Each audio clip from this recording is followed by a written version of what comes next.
Greetings, dear truth seekers. I am Brother Michael, and today I will share with you a story that changed my perspective on the connection between humans and the spiritual animal kingdom. During my 40 years of meditation and studies in the monasteries of New Mexico and Colorado, I discovered profound truths that transcend our everyday understanding. I remember it as if it were yesterday. It was a cold autumn morning when a young pilgrim arrived at the monastery. His eyes revealed an intense search for answers, something that reminded me of my own journey decades ago. He had traveled across 3 continents, trying to understand why he felt so different from others, so connected to certain aspects of nature that no one else seemed to notice. While serving jasmine tea in my small meditation room, I realized that his birth month, January, was deeply aligned with the spirit of the wise raven in our tradition.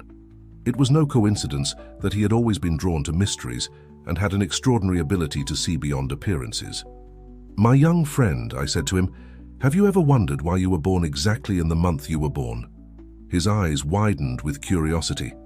That's when I began to reveal the ancient teachings about the connection between birth months and spirit animals.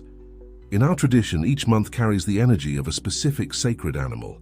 January brings the wisdom of the raven, February the adaptability of the otter, March the strength of the buffalo, April the healing of the snake, May the communication of the hawk, June the harmony of the deer, July the protection of the bear, August the transformation of the butterfly, September the balance of the crane, October the persistence of the beaver, November the intuition of the owl, and December the freedom of the wolf.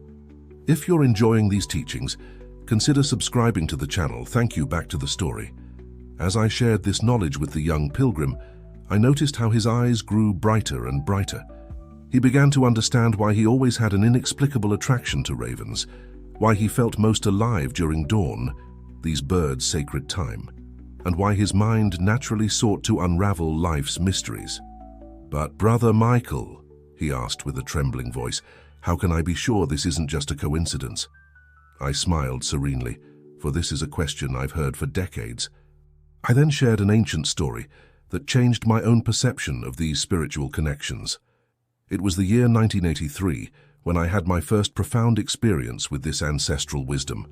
I was meditating on top of a mountain in the Rockies, where the thin air made each breath a conscious act of connection with the universe. That's when an elder from the nearby village sought me out, bringing her 12-year-old granddaughter. The girl, born in July, exhibited behavior that intrigued the entire community.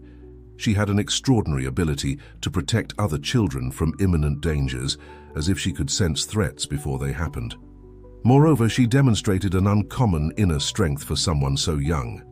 "You see," I explained to the grandmother, "your granddaughter was born under the protection of the spirit bear. The bear is not just a symbol of physical strength, but also of inner strength and maternal protection. It teaches us about cycles of introspection and action, about when we should retreat and when we should manifest ourselves." I then began to explain how each spirit animal manifests in unique ways in our lives.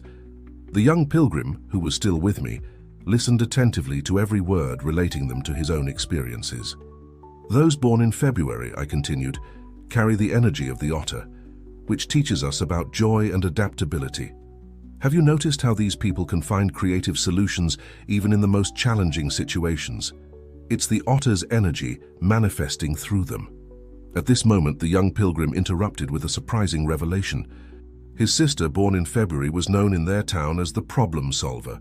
No matter what the difficulty was, she always found a way, always with a smile on her face, exactly like an otter playing in the waters. If you're enjoying these teachings, consider subscribing to the channel. Thank you. Back to the story. Those born in March under the influence of the buffalo carry with them an ancestral force of perseverance and connection to the earth. These are people who, even in the face of life's greatest storms, remain firm in their purposes. The buffalo teaches us about the importance of community and peaceful resistance. I remember a monk, my mentor, born in March. During a terrible blizzard that lasted weeks, it was he who kept the monastery running, organizing everyone so that no one went hungry or cold. His strength was not just physical, but primarily spiritual, inspiring everyone with his unwavering determination. The April snake brings with it the gifts of healing and transformation. People born in this month often have an intuitive understanding of health and well-being, both physical and spiritual. They are naturally drawn to healing practices and have an extraordinary ability to renew themselves after difficult periods. "But Brother Michael," asked the young pilgrim, "how can we awaken this connection with our spirit animal more deeply?" I smiled, for this question opened the way to the deepest teachings of our tradition. The answer, however, would not be simple or quick. It involved ancient meditation practices, rituals of connection with nature, and above all the development of an expanded consciousness about our own essence. To truly awaken your spirit animal, I explained to the young pilgrim, we first need to understand that this connection already exists within us. It's like a seed waiting for the right moment to germinate. I then shared about May, the month of the hawk, which brings with it the gift of elevated communication. Those born under its influence have a natural ability to convey important messages, to elevate mundane conversations to profound discussions. They are like messengers between heaven and earth. I remembered a teacher I met in Santa Fe, born in May. Her way of teaching transcended words. She could touch the souls of her students. "See," she would say, "how the hawk glides on air currents. So should we rise above life's turbulences to see the complete picture. The June deer gifts us with grace of harmony and sensitivity. People born in this month often possess a natural gentleness, an ability to bring peace to conflicting environments. They are like the deer itself in the forest, elegant, attentive, and deeply connected with their surroundings. If you're enjoying these teachings, consider subscribing to the channel. Thank you. Back to the story. Returning to the energy of the July bear, I shared an ancient practice to awaken this connection. During the July full moon, I explained, our ancestors performed a protection ritual. They lit 7 candles representing the 7 aspects of bear power: strength, protection, healing, wisdom, introspection, courage, and nurturing. The August butterfly teaches us about transformation and rebirth. "Observe," I said to the young pilgrim, "how the butterfly does not fear change. It embraces its metamorphosis completely, trusting the process even when it's in the cocoon, in total darkness." I told about a woman I met, born in August, who transformed a personal tragedy into a movement to help others. Like the butterfly, she emerged from her cocoon of pain completely transformed, her wings strengthened by adversity. The September crane brings the gift of balance. In our tradition, the crane is seen as the master of the dance between the material and the spiritual. Those born in this month often find themselves mediating situations, seeking harmony between extremes. Once, I shared, I met a community leader born in September. He could perfectly balance the traditional needs of his town with the changes of the modern world. Like the crane standing on one leg, he maintained his center even in challenging situations. The young pilgrim listened attentively, his eyes reflecting the glow of the candles that illuminated my small room. Night had fallen outside, but our conversation illuminated ever deeper truths about the connection between human beings and their animal spirit guides. "But how," he asked, "can we honor this connection in our daily lives? How can we live more aligned with the energy of our spirit animal?" The answer to this question would open a new chapter in our teachings, one that would reveal daily practices and sacred rituals to strengthen this ancestral bond. To honor your spirit animal, I began to explain, we must first understand that each dawn is an opportunity to renew this sacred connection. I slowly stood up and walked to an ancient tapestry hanging on the wall, where the 12 spirit animals were represented in a sacred circle. Pointing to the symbol of the beaver representing October, I continued, "The beaver teaches us about the patient construction of our dreams. People born in this month carry with them an extraordinary determination and a natural ability to build solid foundations in their lives." I then shared the story of an architect I met in Colorado, born in October. He not only built physical structures, but created spaces that harmonized perfectly with the natural environment, respecting each tree, each watercourse. Like the beaver, he understood that all construction must be in balance with nature. If you're enjoying these teachings, consider subscribing to the channel. Thank you. Back to the story. The November owl brings with it the gifts of nocturnal wisdom and vision beyond the veil. Those born under its influence, I explained to the young pilgrim, often possess an extraordinary ability to see through illusions, to understand hidden truths. I remembered an elder who lived in a cave near the monastery, born in November. She rarely spoke, but when she did, her words carried prophecies and profound insights. Like the owl, she was more active at night, when she performed her deepest meditations. To awaken this connection, I continued, each person must develop practices aligned with their spirit animal. For example, those born in December under the influence of the wolf greatly benefit from group practices, as the wolf teaches us about the importance of community and loyalty. The young pilgrim then shared something interesting. My best friend was born in December, and he was always the one who kept our group of friends together, even when we were far apart. Now I understand that it was the wolf's energy manifesting through him. Exactly, I responded enthusiastically, and each spirit animal offers us specific practices to strengthen this connection. For you, born in January, I suggest the practice of the Raven's Awakening. I then explained the ritual. At dawn, one should find an elevated place, preferably facing east. Breathing deeply, visualize the raven's wisdom flowing through the body. The raven teaches us to see beyond appearances, to find treasures in unexpected places. But remember, I warned, these practices are not just external rituals. They must be accompanied by a genuine inner transformation. The spirit animal is a guide, not a shortcut to enlightenment. At this moment, a gentle breeze entered through the window, making the candles dance. The silence that followed was laden with meaning, as if the spirit animals themselves were present in our conversation.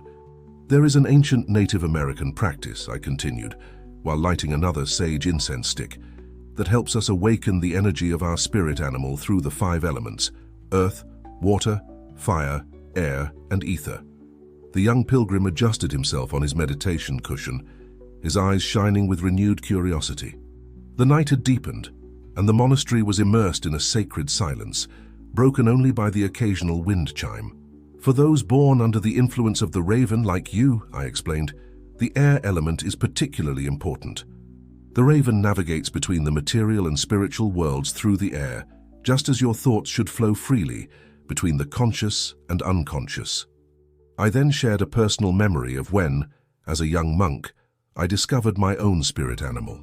Born in May under the influence of the hawk, I always felt a deep connection with heights and divine communication. Each spirit animal, I continued, offers us unique lessons on how to navigate life's challenges. The April snake teaches us about the importance of constant renewal, just as it sheds its skin. The February otter shows us how to find joy even in the most difficult tasks. I stood up and walked to an ancient carved wooden chest. From inside, I retrieved an old scroll with detailed illustrations of each spirit animal and their corresponding elements. See, I pointed to the buffalo drawing. Those born in March are particularly connected with the earth element. That's why grounding practices are so important for them. Walking barefoot on the earth, working with plants, creating deep connections with the soil, all these activities strengthen their natural energy. The young pilgrim then shared an interesting observation. Now I understand why I've always felt more connected to my true essence when I'm in high places, observing the horizon like a raven.